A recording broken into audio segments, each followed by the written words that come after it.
אבישי, מה שלומך? רוברט, אבישי, אנחנו נמצאים פה ברחוב האגוז. ספר לנו ככה איך היה התהליך, איך היה רוברט, אם יצאת מרוצה.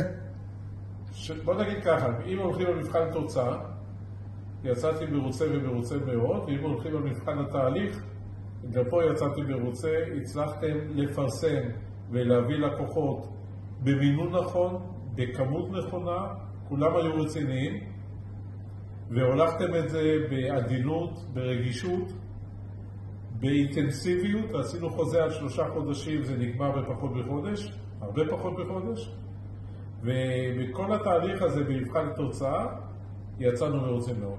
אני שמח לשמוע. יופי, אבישי. רגע, אני רק אשאל שאלה האחרונה. מה היה ככה מחיר יעד שלך מלכתחילה? מה המחיר יעד? כן. 3,700. 3,700. ובכמה נגמרה העסקה? 4 מיליון.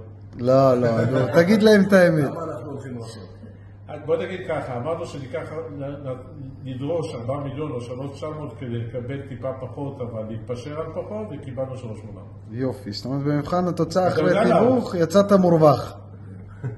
תראה, מורווח זה... לקחת את רוברט זה כמו להשקיע במניה של NVIDIA. אני לא יודע היום, תיזהר, היום יורד 90%. שמחנו לשרת אתכם, רוברט התותח.